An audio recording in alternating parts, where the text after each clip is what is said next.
Friends of Maple Grove, and I'm joined here by our cemetery historian and former president, Carl Balanis. We're very grateful to the Maple Grove Association for allowing us to use this hall for our various programs and events, and we will have about 65 events this year. On behalf of the Friends, I'm delighted to welcome you to DVORAK in New York, an afternoon of chamber music for piano and strings. Just to let you know that Maple Grove Cemetery is a historic 151-year-old cemetery, established in 1875, and today stretches across 65 acres in the heart of Queens behind me. Its grounds are the final resting place of remarkable people, including the Rock and Roll Hall of Fame singer Laverne Baker, artists, actors, civic leaders, veterans who served in the Civil War through the World Wars and later conflicts, and ordinary New Yorkers whose lives together tell the remarkable story of our city. Its historic grounds include structures dating back to the 19th century, and its monuments preserve stories connected to nearly every chapter of American history. The Friends of Maple Grove work to honor, memorialize, and celebrate the life stories of over 117,000 people cared for here at Maple Grove. Their stories are kept alive through research, walking tours, concerts, exhibitions, educational programs, memorial ceremonies, and partnerships with local schools and community organizations. Maple Grove is more than a cemetery. It's an outdoor museum, an archive carved in stone, and according to our motto, where history comes alive. We are especially pleased to present this program in a place where music, history, and memory come together so naturally. Cemeteries are often thought of as quiet places, but today these walls will be filled with music of one of the world's great composers. DVORAK came to New York in 1892 and remained here until 1895. Although he was far from his native Bohemia, he found inspiration in America's people, landscapes, and musical traditions. His years in New York became an important chapter not only in his own life, but also in the development of American music. This afternoon, we will hear DVORAK's beloved Dumpke Piano Trio and his magnificent Piano Quintet No. 2 in A major. We will also experience the New York premiere of DVORAK in New York, an original work by Colin Pitt-Dixon for narrator and piano quintet. We extend our heartfelt thanks to our gifted performers, Colin Pitt-Dixon, Katie Kresek, Arnold Gillibath, Jessica Constant, Barbara Podgorski, and our special guest narrator, McIntyre Dixon. We are grateful that they have brought their artistry to Maple Grove and have given us the opportunity to hear this remarkable music performed live. We also thank the members of and patrons of the Friends of Maple Grove. Their support allows us to continue presenting programs in which our motto proudly declares, history comes alive. Admission today is free, although donations are always gratefully accepted. Your generosity helps us preserve the history of Maple Grove and continue offering cultural programs to the community. Before the music begins, I would like to offer a special dedication. As part of our mission, events and programs held here are dedicated to someone cared for at Maple Grove Cemetery. Today's concert is dedicated to the memory of Sigmund Valdez. He lived from 1877 to 1961. He was an industrialist born in Bohemia who later made his home here in Kew Gardens. It is particularly fitting that we honor Mr. Valdez during a program devoted to Antonin DVORAK. Both men were born in Bohemia, and both became part of the larger story of New York. Each, in his own way, carried the traditions of his homeland across the Atlantic and planted new roots in America. DVORAK gave New York the gift of his music. Sigmund contributed through industry, enterprise, and the building of a new life in the community that we now share. Their stories remind us that New York has always been shaped by those who arrived from distant shores carrying memories of the old world and hopes for the new. Here at Maple Grove, history is not merely recorded in dates carved upon stone. It lives in the stories of the people who built businesses, raised families, created music, strengthened neighborhoods, and helped shape the city around them. Through this dedication, we remember Sigmund Valdez not simply as a name from the past, but as part of the rich bohemian and immigrant heritage of New York, and as one of the many individuals whose life became woven into the history of Kew Gardens. As we listen to DVORAK's music this afternoon, may we reflect upon the courage required to leave one homeland and begin again in another. May we also remember that music can cross every border, survive every generation, and speak to us long after its composer has gone. It is therefore with great respect the Friends of Maple Grove dedicate today's concert to the memory of Sigmund Valdez.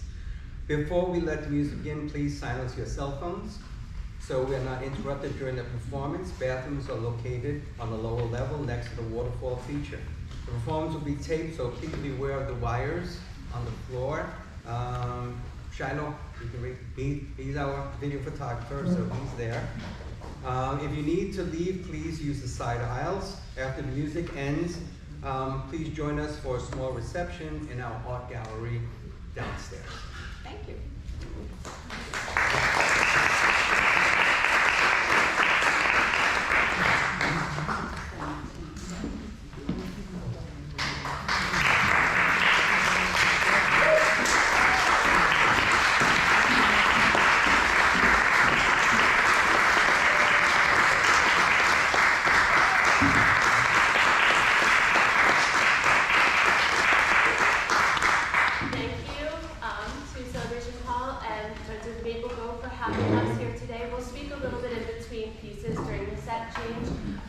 Just two things. Number one, we just wanted to mention that this was the last piece that DVORAK wrote before coming to America. So we thought that was significant. It's in 6 movements that kind of tell a story going into each other. So you may get really excited after a big bang boom ending of something, but don't clap. We want to listen to it as one when we get up and bow, then it's over. I'm going to watch this years later on YouTube and say, like, why am I sitting?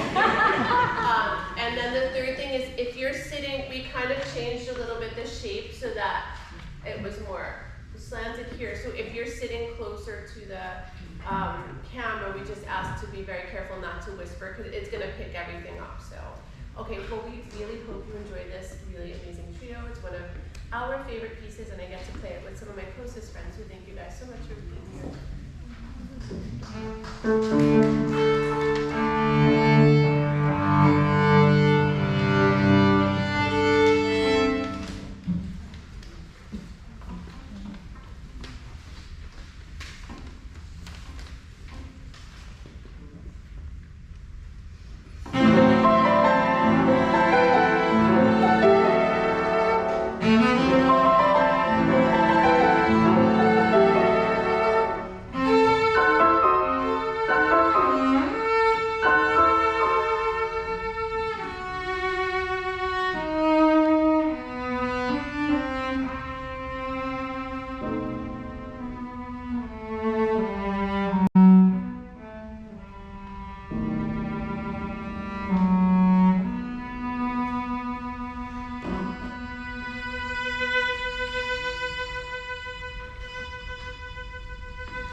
Dvorak wrote it, and then John Williams was inspired.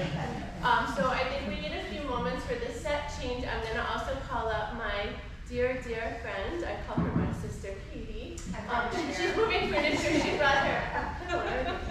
So a lot of you know me already as a community partner of the cemetery here. I run Music Origine Productions.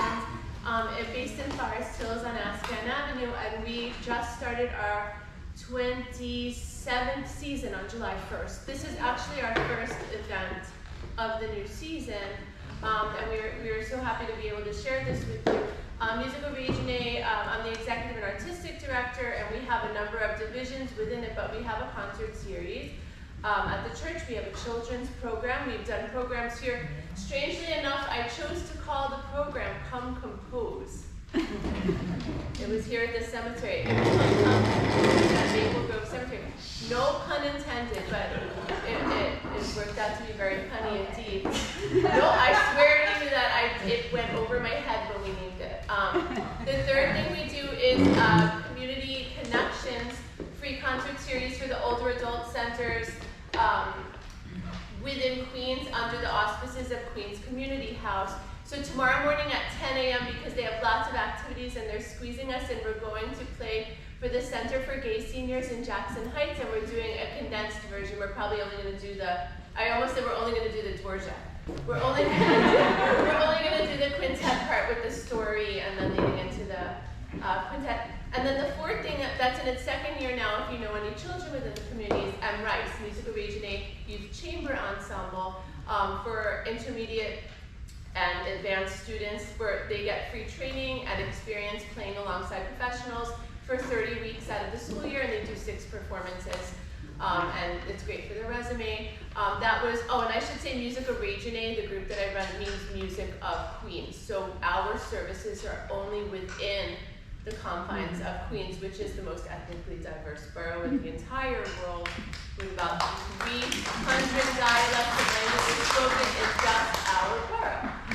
So that was a good segue of talking about intermediate to advanced students to talking a little bit about the program that we do in the summer. And the lovely thing is, not only do I get to do it with my closest friends, but Katie and Jessica were also 2 of the earliest people to ever play on the Music Origine series, closer to the year 2000 when we started. So they used to come and play. Jessica was just a kid at Juilliard. She was like 12, 13. She was on our Young Artist series, and we were on the main series, and I wasn't running it yet. I was just one of the guests. And then here we are, 27 years ago when we were just 5. So I'm going to turn this over a little bit to Katie to introduce KISS, the Krakauer Institute for Intensive Summer Study. Yeah, I mean, basically, I think you kind of almost said it all. But in the Côte d'Aron in southern France. That's right, yes. So we actually, Barbara and I met in Provence, France at a summer program led by a wonderful violin teacher named Barbara Krakauer. And I think we met in like the 97, right, yeah. 97. So we were assistants there. Right, yep. In the same place. Yep, and when just to be taken out of your regular everyday and have the chance to go somewhere where you can really focus, I think we can all kind of appreciate what that feels like. It was an absolutely transformative thing for us. And unfortunately, Barbara passed away far too young in 2001. And as we grew older, I think we were constantly discussing the idea of reinvigorating that festival and bringing people, our own students, back there. So a few years ago, we decided to get the band back together. And there's some alumni of the stage, the original stage here. Sherry is here. And Colin Arnaud and Jessica, of course. So when we were like, with her little pigtails. Yeah, she was little. So kids at camp. And now we bring between 25 and 30 students there each summer. So there's more information out at the front if you're interested. But we won't make you wait for the quintet anymore. But just I want to thank my colleagues so much for being here to play for you, and thank you for being here. This is my absolute favorite piece of chamber music, so we're very, very excited to share it with you today. We'll be right back with instruments. I need a little water. You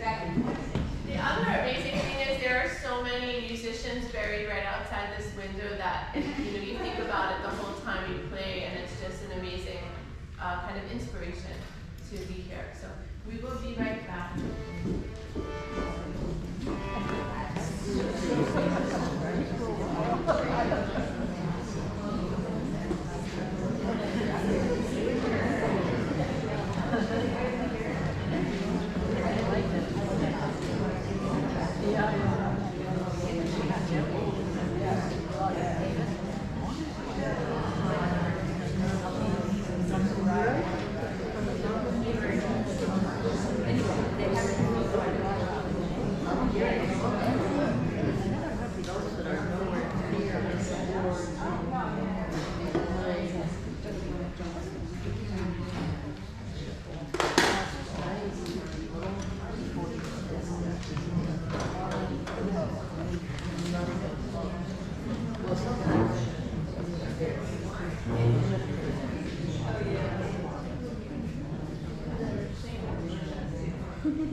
It was twilight in New York City.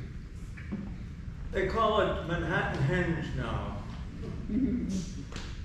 The sun sets in perfect alignment with east-west streets on Manhattan's grid, just like at Stonehenge, as if Manhattan had been conceived with astrological ambitions. I'm afraid the sound is not on. Sorry.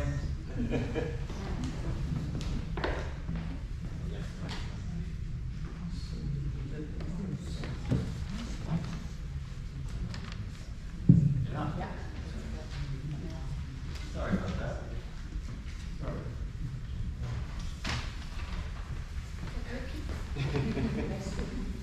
I'll say just a word about this monologue. So it's the first time it's being done in New York. We've only done it once. We did it in Eugene, Oregon at the University of Oregon, where I live. And you're the first New York audience to hear it. And it was created, I wrote it as a kind of introduction to this quintet. So you'll hear pieces of the quintet throughout the monologue, and then we'll go right into playing all four movements of the quintet. As I was saying, it was twilight in New York. They call it Manhattan Henge now. The sun sets in perfect alignment with east-west streets on Manhattan's grid, just like at Stonehenge, as if Manhattan had been conceived with astrological ambitions. It happens on just a couple of days in the year, and nobody paid attention to it until they came up with this fancy name. I was walking home from the subway with the orange globe of the sun sitting in the middle of the street between the buildings on either side. I have to admit, it felt mystical. When I opened the door to the lobby of the building, I could barely see. Black spots from the sun blinded me. But I could hear some notes floating over the tile floor like mist into my ears. I felt a strange stirring inside.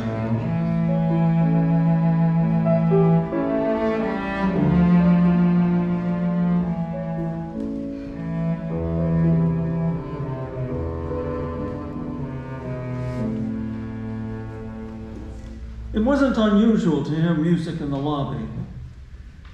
It was an apartment on the ground floor where a woman lived, and she played the violin. I think she ran a hair salon, actually, but she was a very dedicated amateur violinist. And every week, she had chamber music rehearsals. As I walked closer to the door of the apartment that the music was coming from, my vision returned, and I saw someone standing there. A woman had her ear pressed against the door. She gestured frantically at me to be quiet. I tiptoed closer and began to listen from a distance.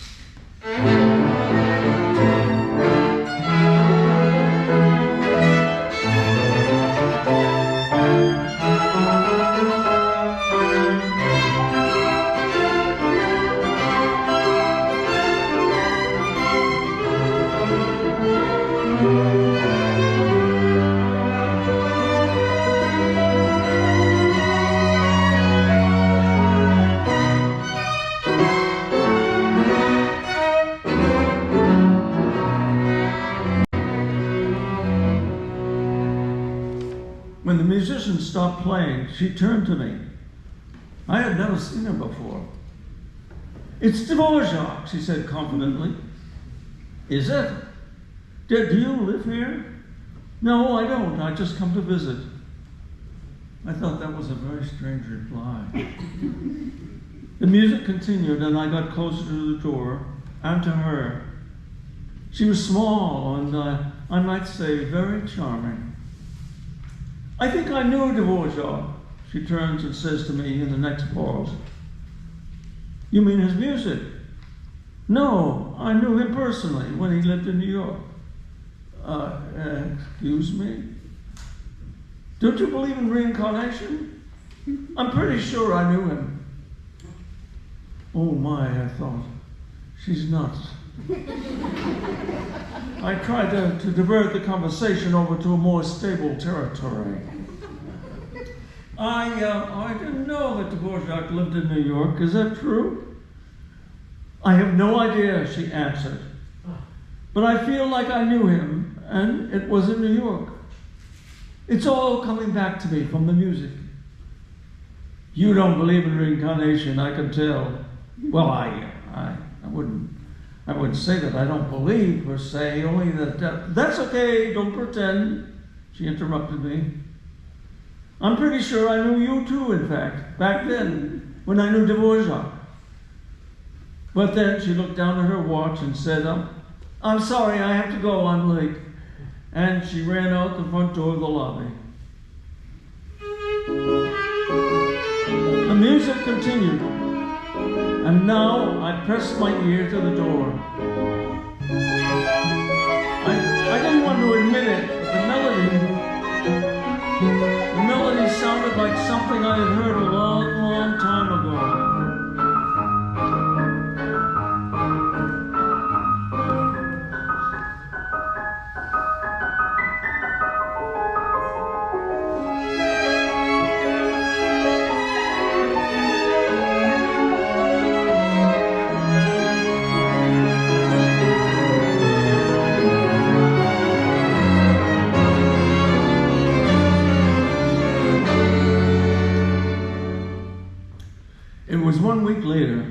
There she was again, at twilight, as if on cue. I was carrying a bag of heavy groceries, and I grunted a bit when I opened the lobby door, trying not to let the bag drop. Shh! She hushed me from across the lobby, her ear pressed against the same door. Be quiet. This is the most beautiful part. I put the bag down and I slid up to the door beside her. She smiled at me, and I could feel her breath against my hand as the door vibrated against our ears. She looked like she was transported into another world. And I felt transported too, just looking at her.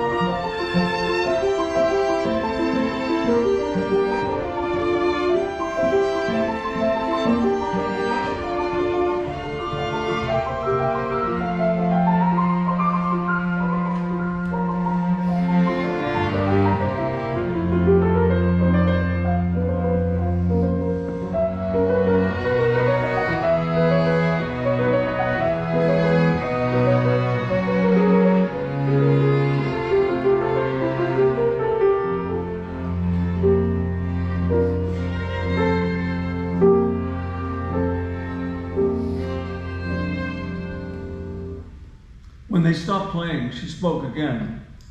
It's not ridiculous, you know. I looked it up. DVORAK did live in New York. I was right. And I'm certain I knew him. Are you? I laughed. It's actually quite an amazing story. He came here in 1892 and stayed for 3 years. He was invited by this woman, Jeanette Thurber. I know that name. It sounded very familiar to me. You see, I told you, you were there too.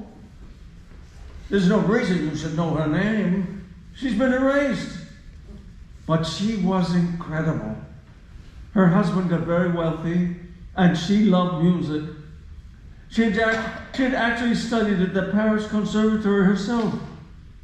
She created the National Conservatory of Music of America in New York, and she invited DVORAK to come and be its director. He refused several times, but she offered him a salary that was 25 times what he was making in Prague, and his wife finally said, "We're going." And I heard this story before. It felt so familiar, like the music that was coming through the door. Anyway, this Jeanette Thurber was really something. She opened the school in 1885 and was incredibly ahead of her time. The school encouraged women to enroll, as well as people of color and people with disabilities, which was all unheard of at the time.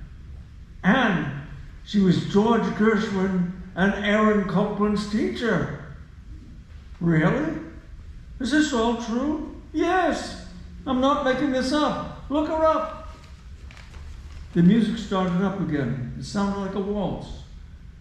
She took my hand and started leading me to dance with her down the long, open hall of the lobby. And I have to admit, it all felt very natural. Like I had, I'm embarrassed to say, like I had known her already.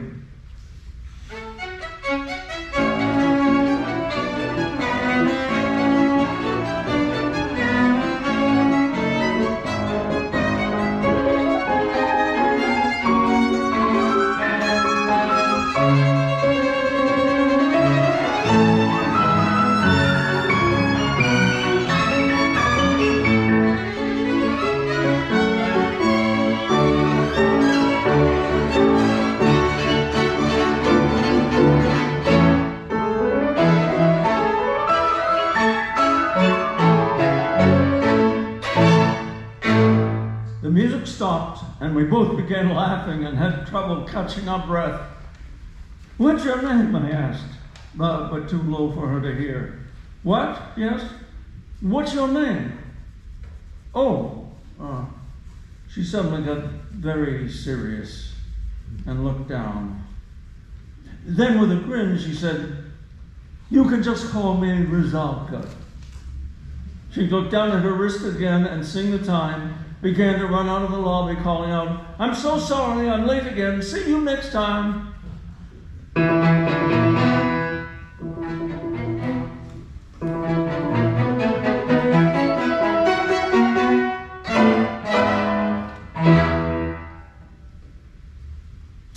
It was only a few days before I saw her again. And yes, it was twilight. I entered the building and Rosalka was standing there in the middle of the lobby as if she were expecting me. She smiled. "There you are. I've been waiting for you." She was dressed beautifully, her hair done up. "Are you going out?" I asked. "You look stunning." "I am out," she laughed. "They're about to start the rehearsal. I'm hoping they'll rehearse the slow movement, Dumka, tonight." "Well, what does that mean, Dumka?" "A Dumka is a folk-like ballad with a lot of melancholy, but then a sudden shift to exuberance. Dvorak himself explained it to me way back when." She grinned at me. Yes, of course." So I winked. "You still don't believe, do you?" "Oh, yes. They're playing the Dumka. Listen."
When they stopped playing, her eyes got wide and there was a sparkle in them. "We should ring the bell and ask to come in and listen." "What are you talking about? Are you crazy? These are my neighbors. I can't just ring the bell and barge in. What are you afraid of? Maybe they'll be happy to have us listen." "No, I don't think we should. I don't even know who you are." She stepped back away from me and glared at me with anger. "Wow, this is all coming back. You were just like that back then too, I remember." "Back when?" "When we were all together with Dvorak in New York." I was silent. I didn't know what to say. "I'm serious," she continued. "You were afraid to take risks. You were afraid of life." That hurt when she said it. "I'm going to ring the bell and you can join me if you like, but if not, it's your choice. Please don't do this." I was practically shaking. Why did she have to ruin everything? "I'm leaving." I opened the elevator door and glared back at her, hoping she would say something to redeem the situation. She didn't. I pushed a button to my floor and watched her disappear through the little window in the elevator door as the elevator rose. I was angry at myself, at her.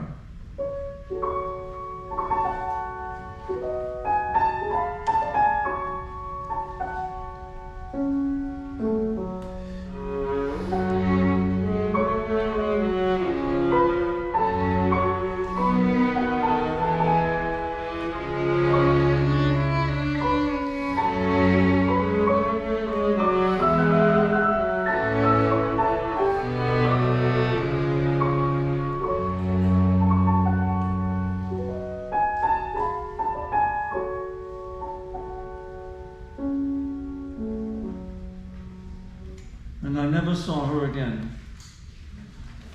After several weeks, I finally got the courage myself to ring the bell. I asked my neighbor if a woman had come by asking to listen in on their rehearsal. She was amused. No, no one ever rang here, but she would have been welcome. Is it possible that I just dreamed it all and Rosalco didn't exist? Or had I missed my chance because I was afraid of life, as she said? Was she perhaps a water nymph from out of the Hudson River? New York City style? A nymph with a bit of an edge and city attitude who came to remind me that maybe, just maybe, there's more to our lives than meets our eyes. There are the people that we see, and then there are others who walk these same streets before us. People who left traces too. Are they just memories? Ghosts? Or could they actually be us in other lives? I'm not going to lie. I don't believe in reincarnation any more than I did then. But I can't help thinking differently about those other lives that came before, some of whom put ink to paper, like DVORAK, transcribing melodies sung to them by their own muses, music that still speaks to us across time. If we listen carefully to the doors and the barriers we've put up, maybe they can crack open something inside of us. Our hearts, perhaps, and remind us of what's forgotten, something deep and meaningful that escapes words. She did that for me. Next time around, maybe in a future life, probably at twilight, I'll try and do things differently. I'll be the one to ring that bell.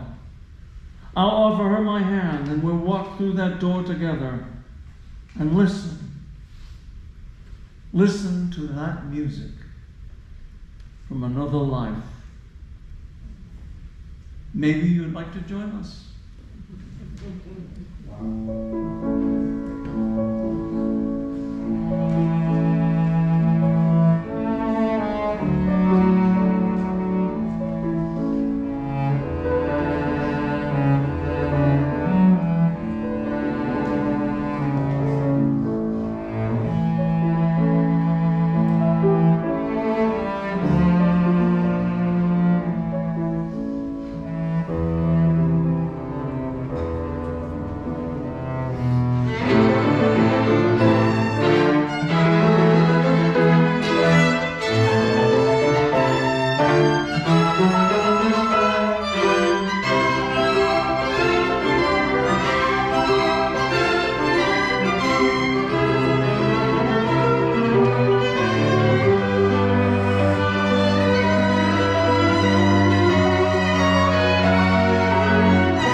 Thank you.